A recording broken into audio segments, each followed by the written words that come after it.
Queridos, a graça e a paz, Deus abençoe, vocês são bem-vindos, os irmãos que estão nos visitando, aqueles que chegaram para somar, para serem membros da igreja, Deus abençoe, uma alegria muito grande poder recebê-los como membros e vocês como visitantes. Abra sua Bíblia, na carta que Paulo escreveu aos Colossenses capítulo 3, Colossenses capítulo 3, lá no Novo Testamento.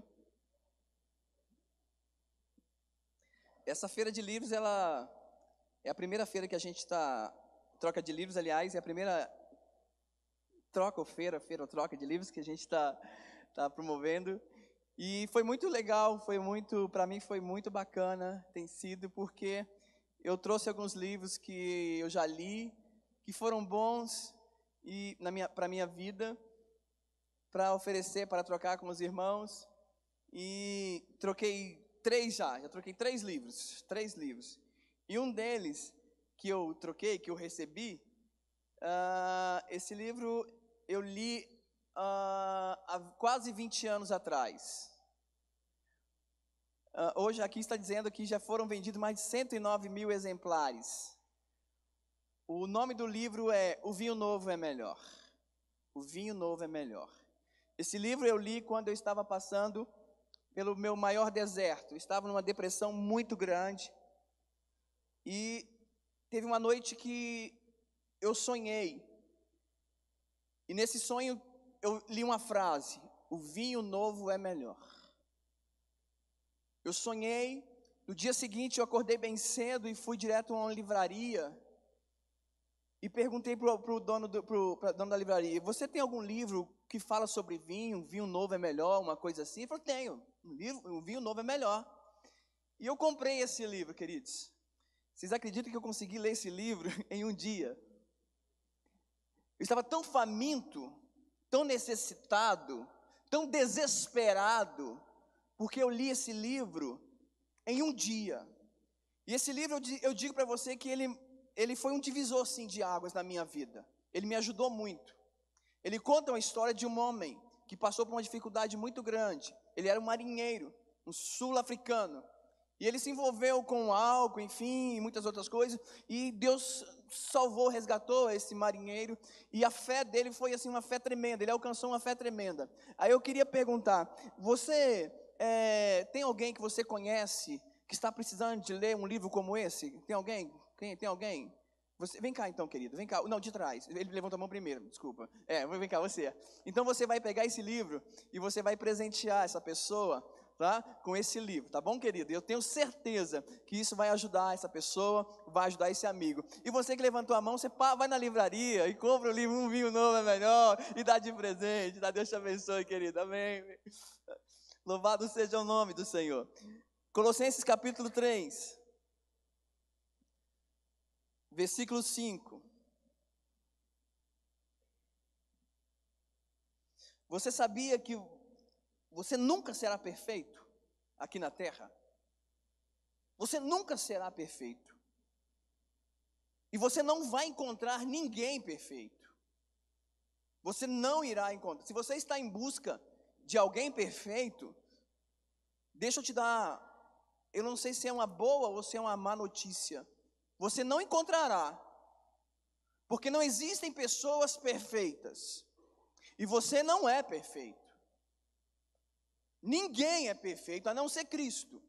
É bem verdade que existe uma promessa para nós, quando nós sairmos deste mundo, desta carne, quando nós estivermos na eternidade, aí sim, nós seremos como Ele é, amém, queridos? Mas enquanto estivermos aqui nesta carne, você não será perfeito, e você não encontrará ninguém perfeito. Agora, a gente precisa deixar de ser, e ao mesmo tempo, nós precisamos ser. Não entendi nada. Você vai entender. Nós podemos ser pessoas melhores. Nós podemos ser pessoas mais parecidas com Cristo. Podemos sim. E nós precisamos então deixar de ser, em alguns aspectos, para sermos em outros aspectos. Vamos ler a palavra de Deus? Colossenses capítulo 3, a partir do versículo 5. Fazeis, pois, morrer a vossa natureza terrena. 2 pontos. Prostituição, impureza, paixão lasciva, desejo maligno, avareza, que é idolatria. Por estas coisas é que vem a ira de Deus sobre os filhos da desobediência. Ora, nessas mesmas coisas andastes vós mesmos no outro tempo, quando viviam nelas. Agora, porém, despojai-vos igualmente de tudo isto. 2 pontos. Da ira, da indignação, da maldade, da maledicência, da linguagem obscena, do vosso falar. Não mentais uns aos outros, uma vez que vos despistes do velho homem com seus feitos, e vos revestistes do novo homem, que se refaz para o pleno conhecimento, segundo a imagem daquele que o criou, no qual não se pode haver grego nem judeu, circuncisão nem incircuncisão, bárbaro, cito, escravo, livre, porém Cristo é tudo em todos. Revesti-vos, pois, como eleitos de Deus, santos e amados, de ternos afetos de misericórdia, de bondade, de humildade, de mansidão, de longanimidade. Suportai-vos uns aos outros, perdoai-vos mutuamente, caso alguém tenha motivo de queixa contra outrem. Assim como o Senhor vos perdoou, assim também perdoai vós. Acima de tudo isto, porém, esteja o amor, que é o vínculo da perfeição. Seja a paz de Cristo o árbitro entre o vosso coração, a qual também fostes chamados em um só corpo, e sede agradecidos. Habite ricamente em vós a palavra de Cristo. Instruí-vos e aconselhai-vos mutuamente em toda a sabedoria, louvando a Deus com salmos e hinos, cânticos espirituais, com gratidão em vosso coração. E tudo o que fizeste, seja em palavra, seja em ação, fazei em nome do Senhor Jesus, dando por ele graças a Deus. Amém, queridos? O apóstolo Paulo, escrevendo esta carta à igreja que estava na cidade de Colossos, é bem verdade que ele não foi a esta cidade, ele não plantou igrejas lá, não. Um homem chamado, talvez um discípulo de Paulo, um companheiro, chamado Epáfras, ele implanta a igreja, só que ele então passa as informações para Paulo, e Paulo então escreve a carta aos irmãos que estavam nesta cidade. Eu acredito que Paulo desejou ir até lá, conhecer os irmãos, mas ele não teve a oportunidade. Mas mesmo não tendo oportunidade, Paulo ele escreve esta carta. Ele escreve, e ao escrever essa carta, ele fala do velho homem, ele fala do novo homem. Ele diz o seguinte: olha, vocês precisam despojar do velho homem e se revestir do novo homem. Ele está dizendo, vocês precisam abrir mão de tudo aquilo que vocês viviam, pensavam, que vocês sabiam, que vocês hoje sabem que não agradam a Deus, que não traz bem para a sua vida. Mas a partir do momento em que vocês encontraram com Cristo, e agora vocês têm o Espírito Santo, vocês se tornaram novos homens, e então vocês precisam agora se revestir deste novo homem. Não somente em palavras, mas em atitudes. É isso que Paulo está dizendo. Se eu tenho atitude, as minhas atitudes vão determinar se eu sou um velho homem ou se eu sou um novo homem. As minhas atitudes em casa, as minhas atitudes no trabalho, as minhas atitudes na igreja, onde quer que eu estiver, são essas atitudes que vão determinar se eu sou ainda um velho homem ou se eu sou um novo homem.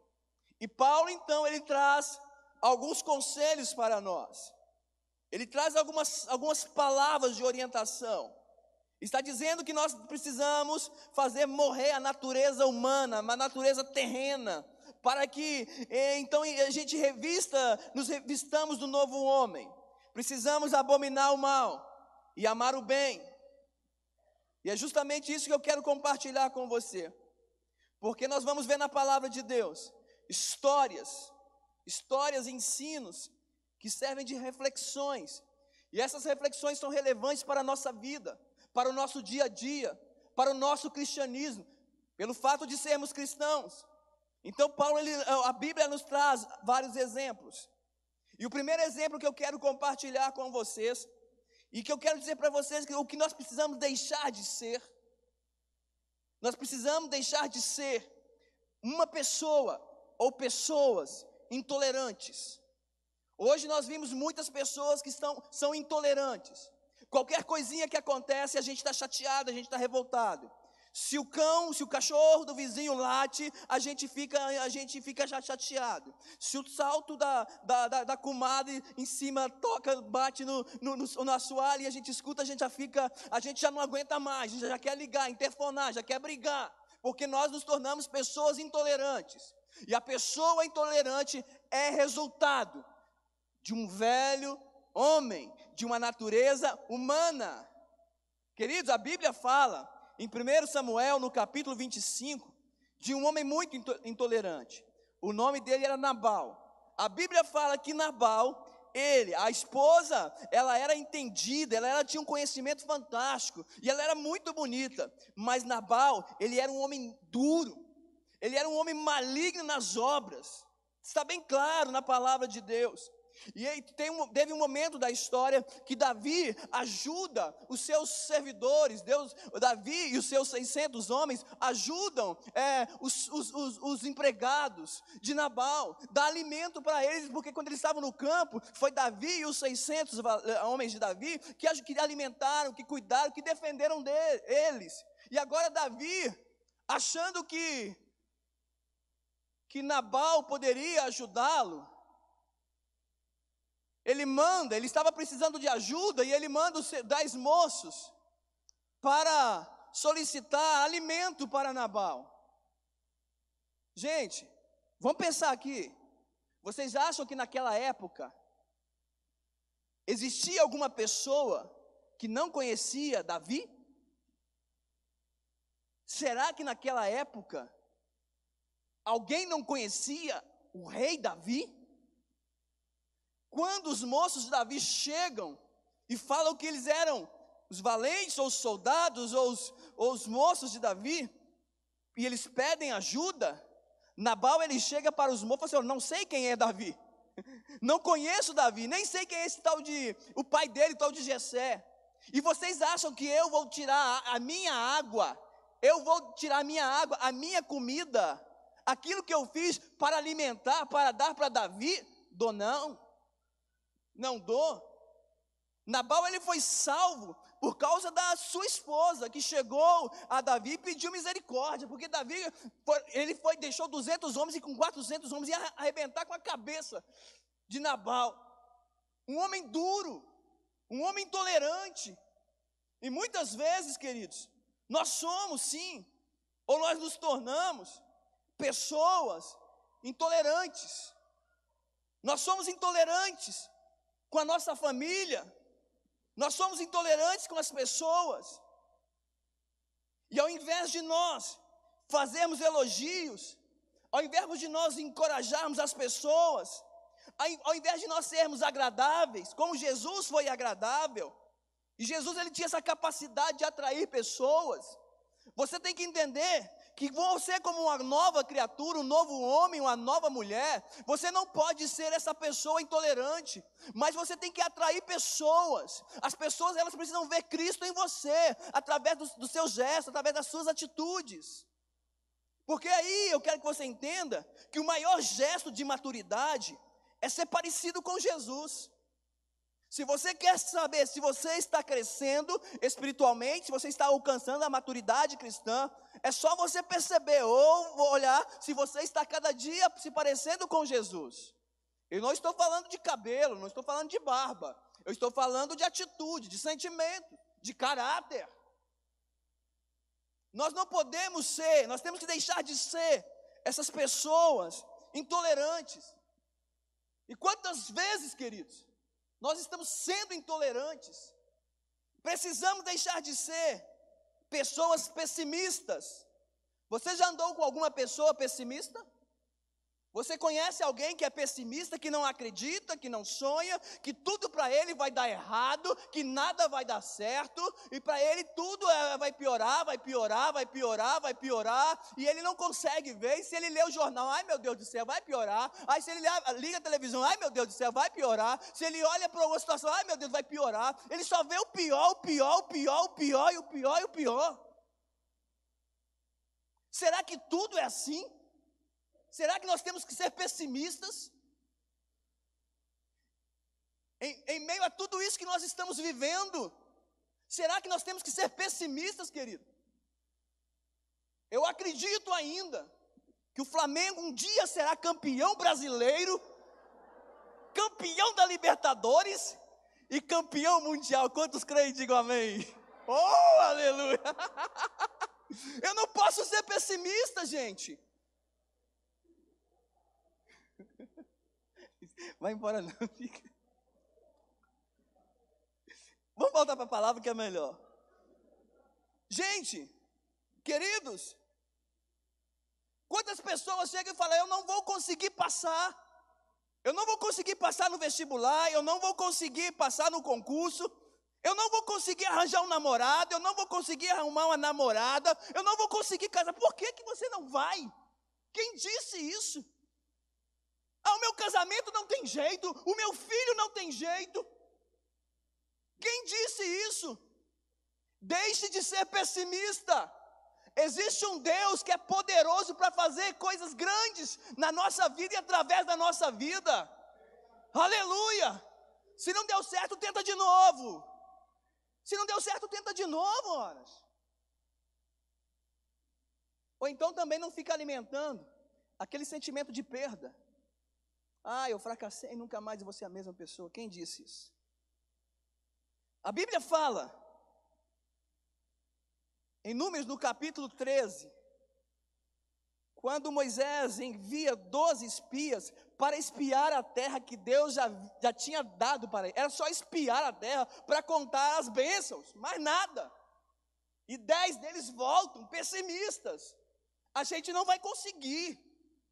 Lá existem gigantes, nós somos como gafanhotos, nós somos pequenos diante de Deus. Havia falado, vocês irão lá só para espiar, para contemplar a terra prometida, aquela que eu prometi para Abraão, Isaque e Jacó.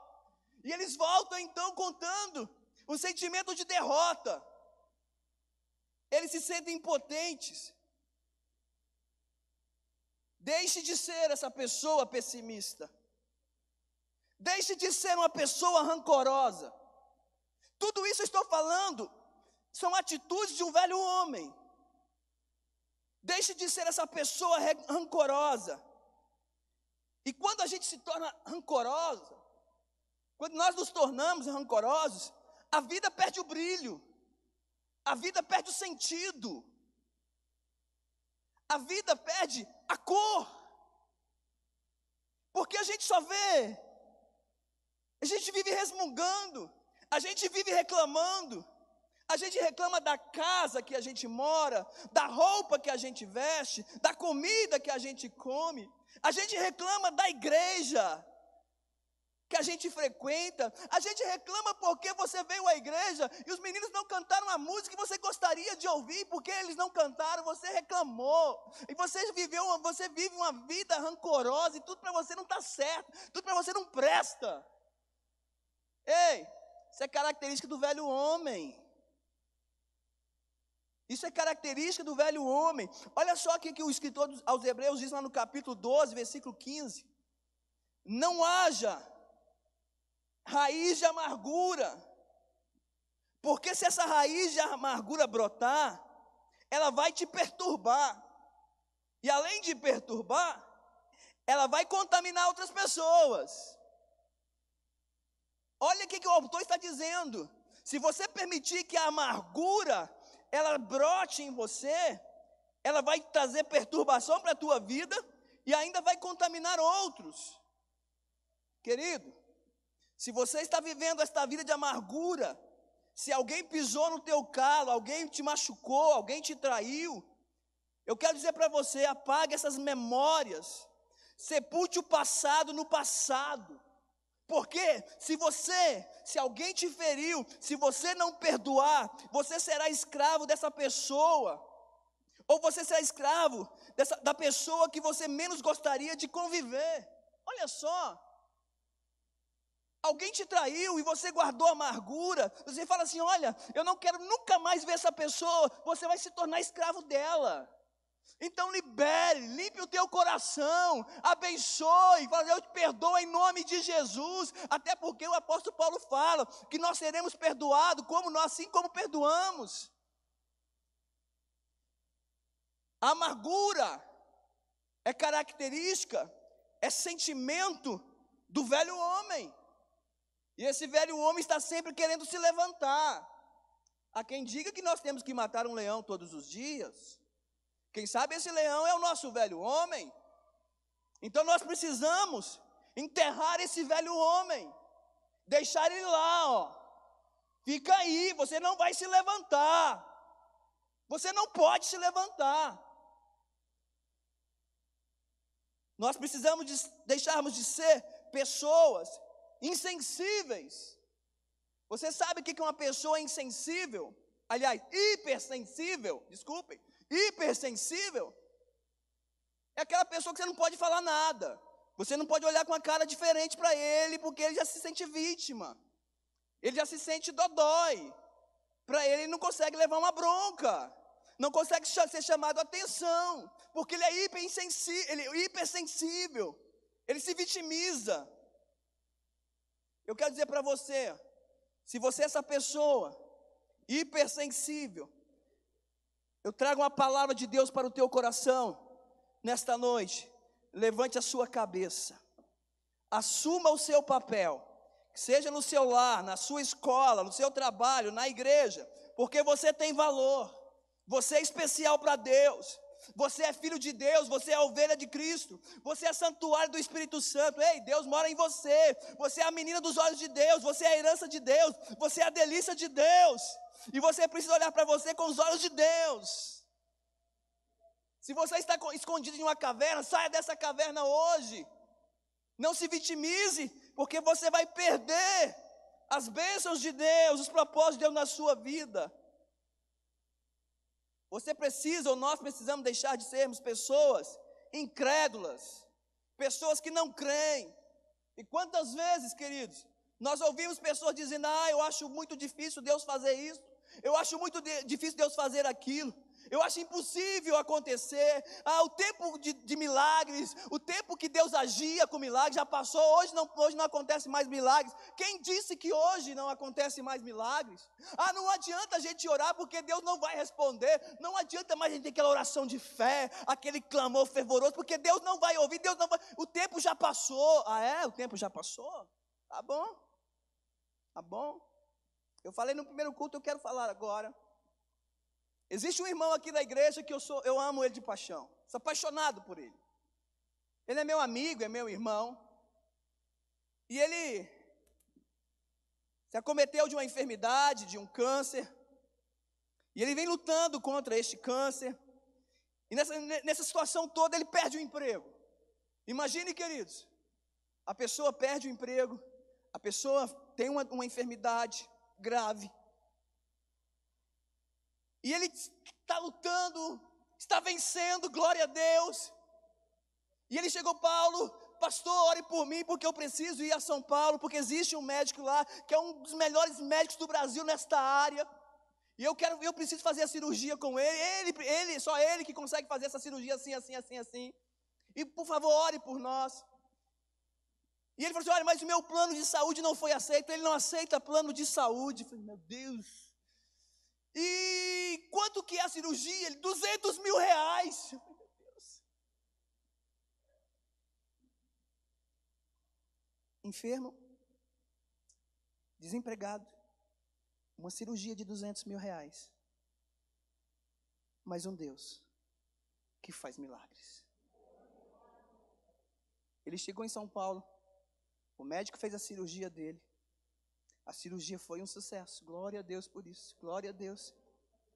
Ele ficou se recuperando, depois de 5 dias o médico ia todos os dias visitá-lo. Todos os dias o médico saía lá 30 quilômetros em São Paulo, até, imagina, 30 quilômetros, aquele trânsito maluco, para visitá-lo.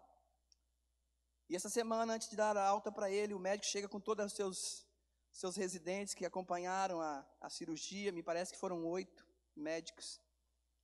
E quando o médico entra na sala, no quarto, e com aqueles 8 médicos, fala, meu Deus, eu tenho que pagar 200 mil reais, onde é que eu vou tirar esse dinheiro? O médico chega para ele e fala assim, olha, eu quero te dizer que a cirurgia foi um sucesso, e você não precisa pagar nenhum tostão.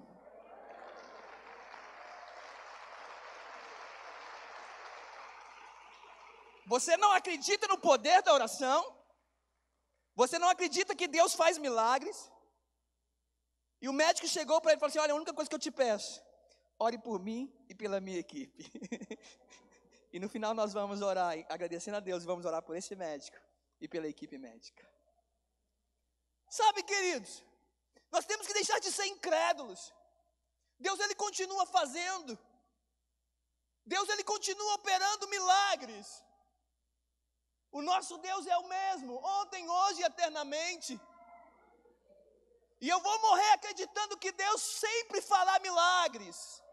Porque Ele é poderoso, Ele não perdeu o poder. Eu envelheço, mas Ele não envelhece. Aleluia! Precisamos deixar de ser pessoas incrédulas. Em Hebreus, no capítulo 11, versículo 6, o autor diz, de fato, sem fé é impossível agradar a Deus. Porquanto é necessário que aquele que se aproxima de Deus creia que Ele existe.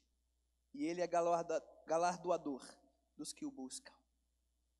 Jesus, Ele chega para Jairo e fala, Jairo, não temas, creia somente. Jesus chega para uma das irmãs de Lázaro e fala, se creres, tudo é possível que crer. Se creres, verás a glória de Deus. Como pastor, então, que eu posso ter essa fé? Romanos capítulo 10, versículo 17, diz que a fé vem pelo ouvir, e o ouvir a palavra de Deus. Então leia a Bíblia, se alimente da Bíblia. Aleluia, louvado seja o nome do Senhor. Nós também precisamos deixar de sermos pessoas descomprometidas com Deus, descomprometidas com a igreja. Querido, não troque nenhum evento, não troque nada, nada. Em 94 foi quando o Brasil foi tetra? Foi 94? 94. Ana Paula tinha 2 anos de idade, 1 ano de idade. E o Brasil foi para a Itália, foi para a final e teve pênalti, prorrogação e pênalti. E já estava na hora do culto. Já estava na hora do culto. E eu falei, meu amor, nós não vamos ficar assistindo o jogo do Brasil, não. Nós vamos para a igreja. Que luta. Nós vamos para a igreja. Mas nós vamos para a igreja. E nós fomos para a igreja. Chegamos na igreja. Estávamos eu, a Deise, minha esposa, o nosso pastor, a irmã Antônia, uma anciã, e a Ana Paula, de 11 anos. Desculpa, de 1 ano. Só estávamos. Não tinha mais ninguém. E a gente ficou lá esperando. Coração, esperando as pessoas chegarem para nós começarmos o culto. Então, antes de começar o culto, alguém soltou uns fogos lá, uns foguetes lá. E a Ana Paula, com 1 ano de idade, ela levantou a mãozinha e falou assim, Gol, Brasil! Eu falei, meu Deus. Gente, quais são? Eu não posso de forma alguma permitir que alguma coisa roube o meu compromisso com Deus e com a igreja. Você deve ter compromisso com Deus, independente das circunstâncias. É o meu compromisso com Deus. Eu tenho um compromisso com Deus, então firme o seu compromisso com Ele. Eu tenho um compromisso com a igreja, então firme o seu compromisso com a igreja. Nós não podemos ser pessoas descomprometidas com Deus. Nós não podemos ser pessoas descomprometidas com a igreja. Pastor, tudo isso que você falou É característica do velho homem? É. Eu agora quero falar o que precisamos ser, para entendermos o que é ser um novo homem. Nós precisamos ser pessoas cheias do Espírito Santo. Aleluia. O velho homem, ele jamais será cheio do Espírito. Jamais. Porque o nosso corpo é templo do Espírito. E o apóstolo Paulo fala em Efésios capítulo 5, versículo 18. E não embriagueis com vinho, o qual há dissolução ou há contenda, mas enchei-vos do Espírito Santo. Características do novo homem: ser cheio de Deus. Ser cheio de Deus. O vinho traz dissolução. O enchimento do Espírito traz domínio próprio. O vinho traz vergonha. O enchimento do Espírito traz alegria e honra. O vinho traz depressão. O enchimento do Espírito nos leva à adoração, à comunhão, à gratidão e a servir. Aí você vai me perguntar: pastor, ser cheio do Espírito Santo, como que eu posso ser cheio do Espírito Santo? Ou como que eu sei se eu estou sendo cheio do Espírito Santo, ou se eu sou cheio do Espírito Santo? Você leva uma vida de santidade na presença de Deus. Você abriu mão do mundo. Você vive para Cristo. A graça em suas palavras, a paixão pelos perdidos. Você fala de Jesus, você testemunha de Jesus. Querido, ser cheio do Espírito Santo, eu quero que você entenda: quando Deus te enche, não é simplesmente para você ser cheio e falar: poxa, eu estou cheio do Espírito Santo. Mas ser cheio do Espírito Santo é para você ser usado por Deus para salvar, resgatar vidas e para glorificar o nome dEle. Aleluia, louvado seja o nome do nosso Deus.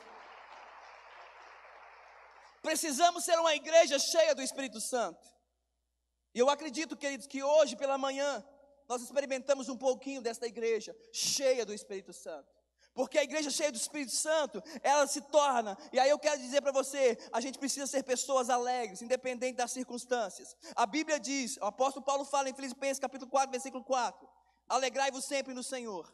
Outra vez vos digo, alegrai-vos no Senhor. Provérbios 15, 13, o coração alegre aformoseia o rosto, mas com a tristeza do coração o espírito se abate. No capítulo 17, versículo 22 de Provérbios, o coração alegre é bom remédio, mas o espírito abatido faz secar os ossos. Queridos, Jesus, ele trouxe alegria. O reino de Deus é alegria, o fruto do Espírito é alegria, a ordem de Deus é alegrai-vos. Pastor, mas eu estou com uma dificuldade muito grande. Essa dificuldade que você vive, deixa eu primeiro dizer para você, ela é passageira. Amém? E essa dificuldade que você está passando, ela não pode roubar a tua alegria. A tua alegria não pode estar baseada naquilo que você tem ou nas circunstâncias. Não, a sua alegria tem que estar baseada em quem você é em Cristo Jesus. Você sabe quem você é em Cristo? Isso gera alegria no seu coração. Precisamos ser pessoas amorosas. Puxa vida. Precisamos ser pessoas amorosas.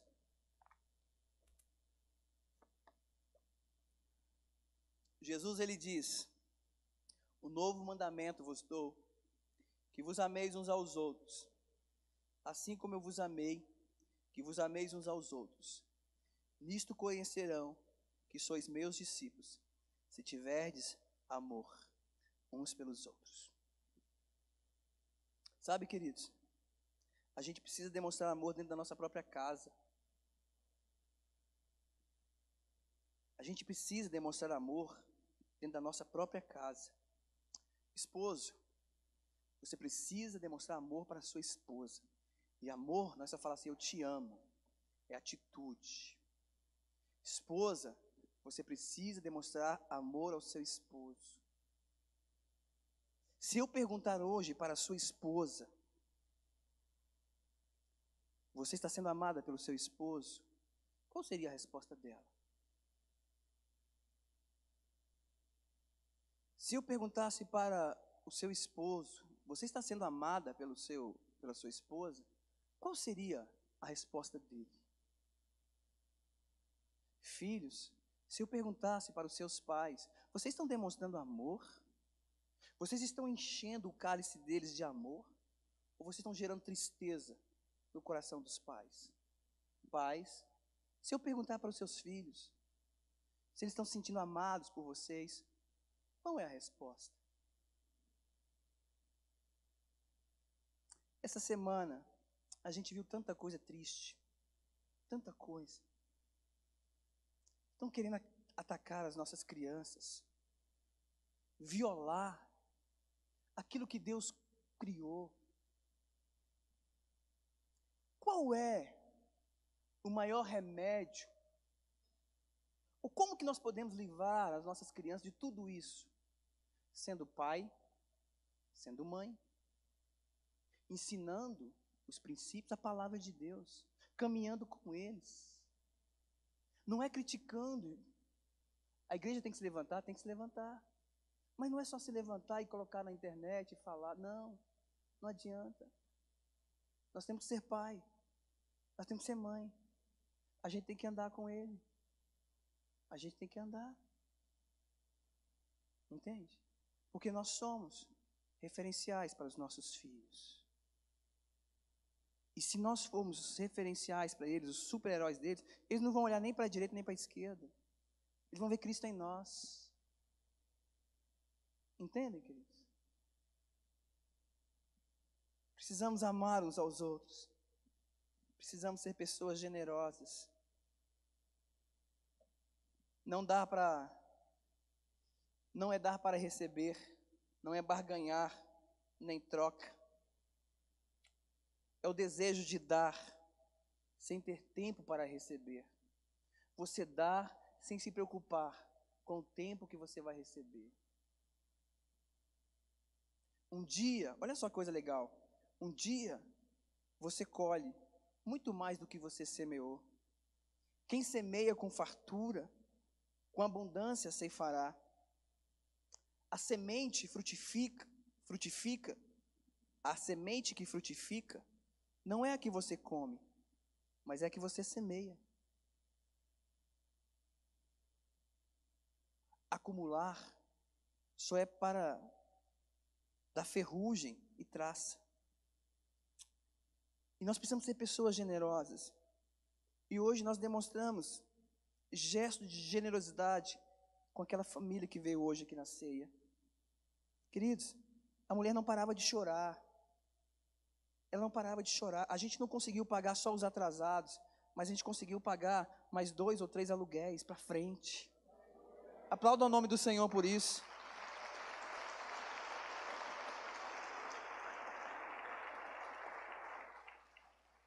Generosidade, desprendimento. Precisamos ser essas pessoas. Precisamos ser pessoas pontuais nos nossos compromissos. Eita. Precisamos ser pessoas pontuais nos nossos compromissos. Você já perdeu algum voo, chegou atrasado no aeroporto?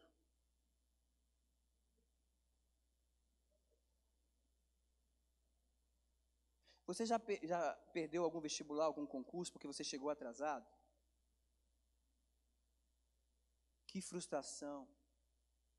Por que a gente agora, a gente não chega mais atrasado no aeroporto? A gente chega com 2 horas de antecedência. Por que a gente não chega atrasado no concurso, no vestibular? Por que quando existem alguns eventos, a gente quer sentar sempre na frente, a gente chega primeiro? A gente chega na frente, para sentar na frente, para ver de perto o artista. E por que a gente chega atrasado? Em alguns momentos da nossa vida, que são tão importantes.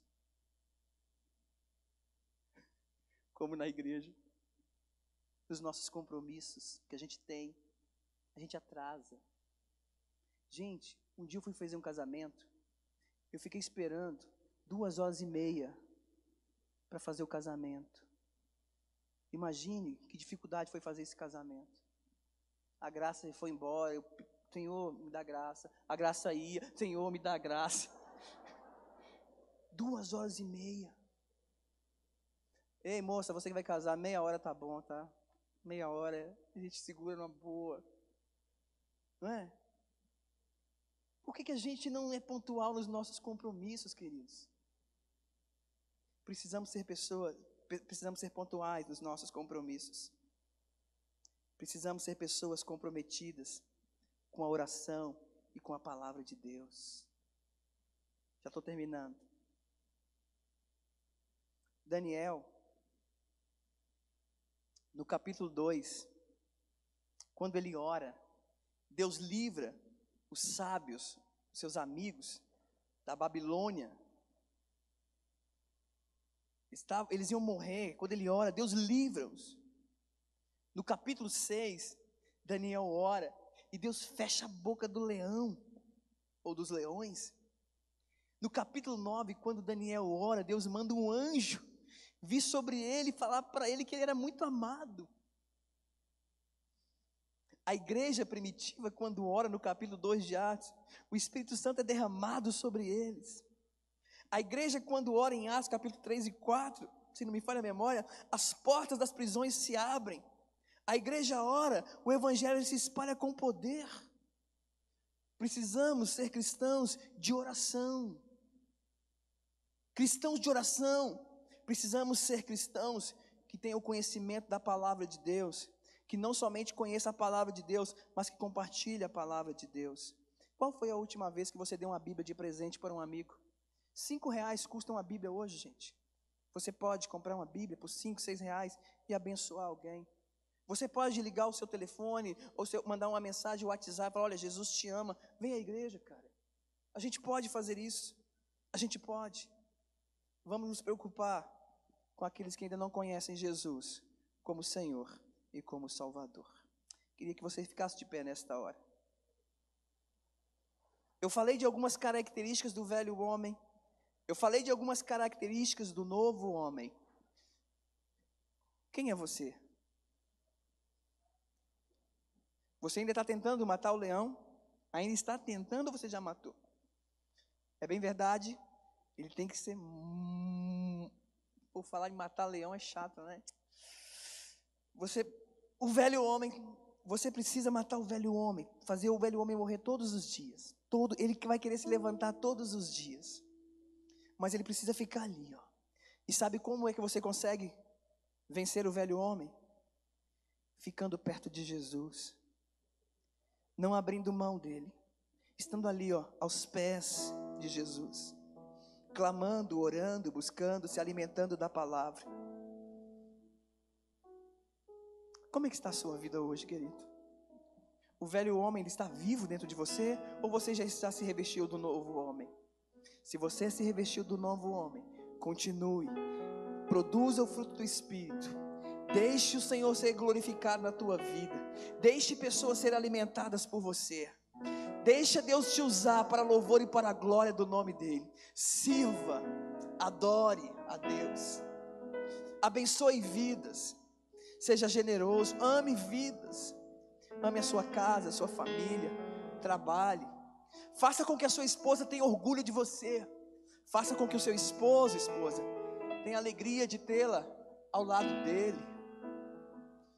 Faça com que os seus filhos tenham o prazer de olhar para você e falar assim: poxa, meu pai é demais, meu pai é fera, a minha mãe é uma mulher maravilhosa. Faça com que os seus pais olhem para você e falem assim: Deus, obrigado. Obrigado pelos meus filhos. Obrigado pela minha herança. Obrigado pela minha herança. Pai, em nome de Jesus nós oramos a Ti e Te agradecemos. Obrigado, Senhor, pela Tua palavra. Obrigado, Senhor, porque o Senhor nos chamou para sermos novos homens. O Senhor nos fez novas criaturas em Cristo Jesus. A Tua palavra nos diz que quem está em Cristo, nova criatura é. As coisas velhas se passaram, tudo se fez novo. Deus, eu sei que todos os dias o velho homem quer se levantar, mas em nome de Jesus, Espírito Santo que habita em nós, nos dê força para que a gente possa vencer, matar o velho homem, e que o Senhor possa reinar nas nossas vidas, em nome de Jesus.